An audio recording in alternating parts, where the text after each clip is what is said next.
What is up, you guys? It is your boy Phoenix Brenton here. In today's video, we are going to be talking about the Green Bay Packers. We are finally down to the final two teams, with now being my favorite teams in the Green Bay Packers and the Seattle Seahawks. Now, the Green Bay Packers will be my second last, then next day, which would be tomorrow for you guys, I will be uploading the Seattle Seahawks video, and then we finally get down to my predictions. Which I think what I'm going to do is I'm going to just do my predictions, and I'm not going to go through like every single team and blah, blah, blah. Like, I'm not going to go through every single week schedule and stuff like that. We're just going to go off my predictions off this amazing website in Playoff Predictions. But before we get to today's video, like and subscribe. We're on the road to getting to 700 subscribers. I have a playlist of every team in the NFL, and if the Seahawks, for example, aren't there, it means I probably haven't made the video yet. But anyways, enough said. Let's get into the video. And the Packers.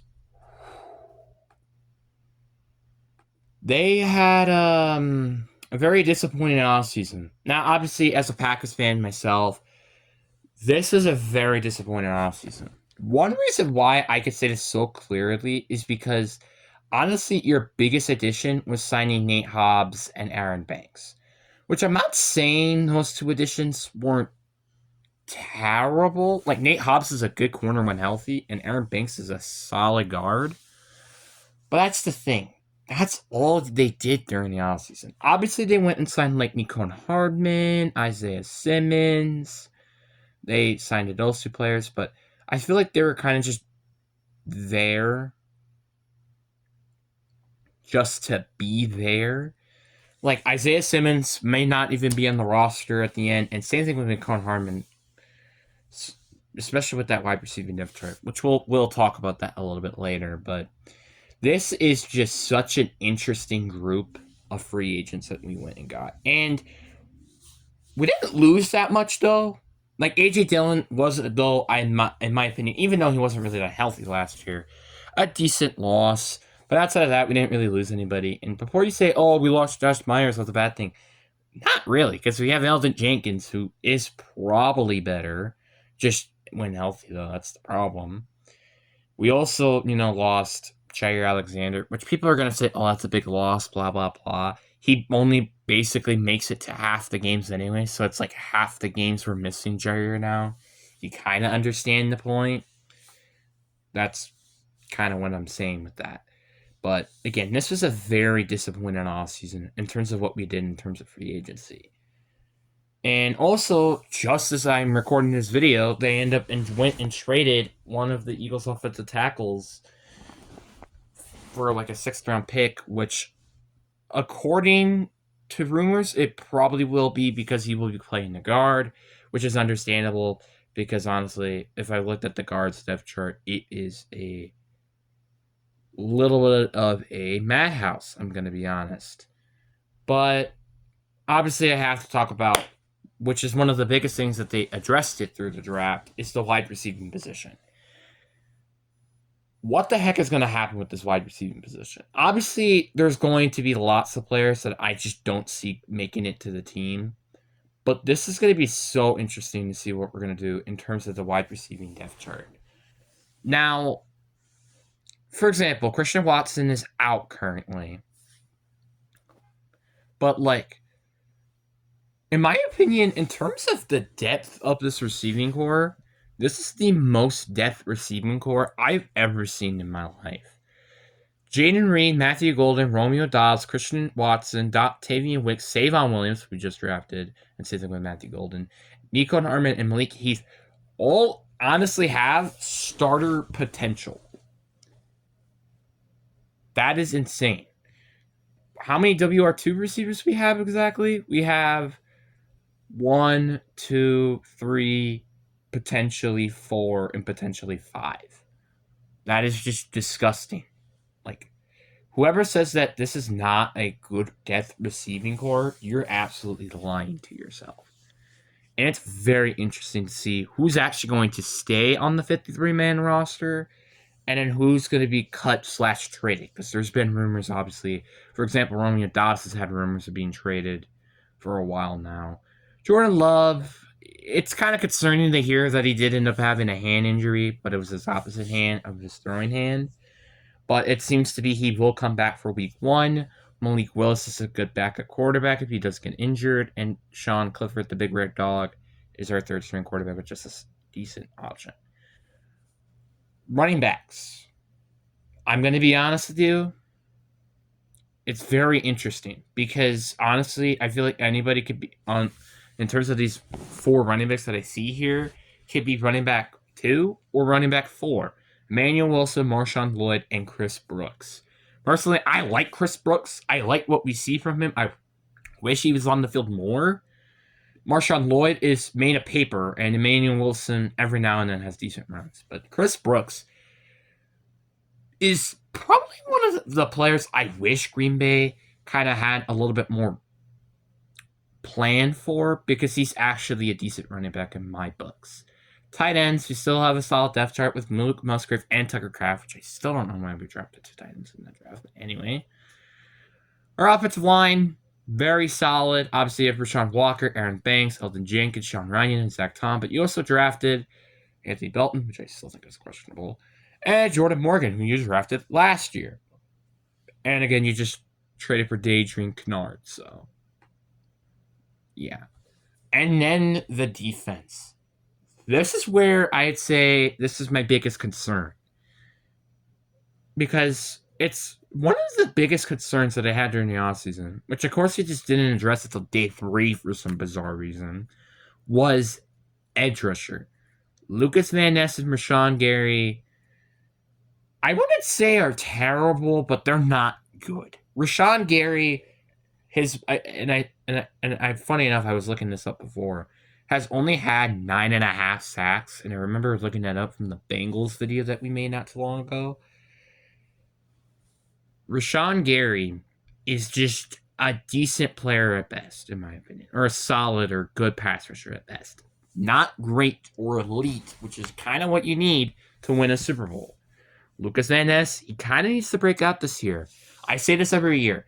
If your third year you kind of just do not do well, you get the boot, in my opinion.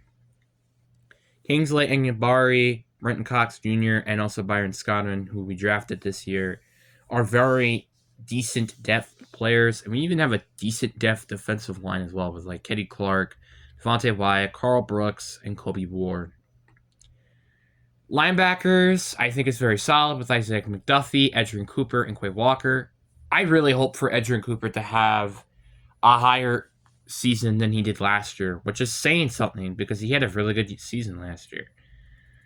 Then our secondary, which is still very solid, obviously with Xavier McKinney, Evan Williams, John Nixon, Nate Hobbs, and Corey Valentine. We also had Jawan Bullard, who we drafted last year. Well, same thing with Evan Williams. This secondary is still concerning to me. Like, I like Nate Hobbs. He's solid. I also think Corey Valentine is solid. I am curious to see what Jawan Bullard could do at corner. But why are we saying that Keyshawn Nixon is worth a starting job at corner? In my opinion, he's probably the most overrated player on this team. He should not be a starting caliber corner.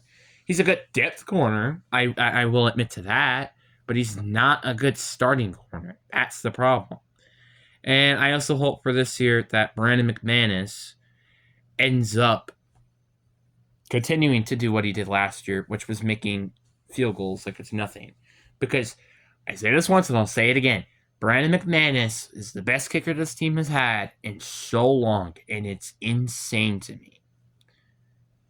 And the problem with this Packers team is not, I would say, the terms of the players. It's terms of can it stay healthy? Because already there are so many players that are already questionable heading into week 1. And there's 2 players that are already out for this game, which is Collie Oliver and Christian Watson. Then, and also Travis Glover, who's an offensive lineman. Then we have a lot of questionables. Jordan Love, Jaden Reed, Savon Williams, Octavian Wicks, and Jacob Monk, and Aaron Banks. That is just the offensive line. Then we got the defense, which would then have Nate Hobbs, Xavier McKinney, Quay Walker, Lamar Brown, Zamie Collins, Owen Brown, and Brandon Stoller. That will make it 13 players that are questionable, 3 of them that are already out for this game. That is a total of 16 players that will be missing week 1. Well, potentially could miss week 1. That's not a good thing. That's a very bad thing, and I'm very concerned. But when this team is healthy, potentially could win the Super Bowl. I'm going to be honest with you. This team is potentially winning the Super Bowl, potentially winning the division, potentially playoffs, blah, blah, blah. So now let's go through worst and best case scenarios. Obviously, they also play in one of the toughest divisions of football, which just doesn't make things easier, which is why this is how their floor is going to go. So starting off with week 1, I think you will lose the opener against Detroit, and you will lose the Commanders. Obviously, this is a worst case scenario, and these are both at home, which is very unfortunate. You do beat the Cowboys and the Browns on the road, and then you get the win at home against Cincinnati, but you do lose against Arizona and Pittsburgh on the road. You get the win at home against Carolina. You get to lose at home against Philly. You lose on the road against the Giants. And then you lose at home against the Vikings, because usually we lose to the Vikings first game every year. We lose to the Lions on the road. We get the win at home against Chicago, but then we lose on the road against the Broncos and the Bears and the Ravens at home. And then we get the win on the road against the Vikings. Or you could just swap those, and I wouldn't really blame you. So the floor of this team, and this is really honestly shocking, but I wouldn't be surprised if this doesn't end up happening, is 6-11.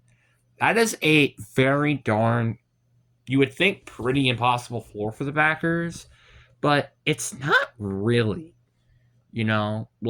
We struggle against Arizona and Pittsburgh and New York. We have to go in one of the toughest divisions of football. We have Baltimore. We have Denver. It's just there's so many teams. And now let's talk about their ceiling, which that means they win every single game before their bye week, which is week 5, so they're 4-0. They still beat the Bengals. We get the win on the road against Arizona, and we get the win on the road against the Pittsburgh Steelers. We get the win at home against the Carolina Panthers. I think we could also get the win at home against Philly as well. Then we can get the win on the road against New York. We get the win at home against the Minnesota Vikings. We do lose, though, on the road against Detroit. We get the win at home against the Chicago Bears. I think we also lose against Denver on the road no matter what as well. We get the win on the road against the Chicago Bears. We can get the win at home against Baltimore, and then we win on the road against the Vikings. Their ceiling is 15-2 to me. This team could really potentially be one of the best teams in this conference, or it could be the worst team in the division and potentially probably the top 5 worst team in the NFC. That's what I have. Obviously, I don't think they're probably going to drop double-digit losses this year, but I guess I could say I'm not entirely surprised, and especially with where their bye week currently is, which is week 5 of the season, which is just not great in my opinion. But anyways, guys, I really do hope you guys enjoyed this video. Again, this is a team that I really enjoy, so I kind of hope it does well personally. But anyways, hope you guys enjoy. Peace.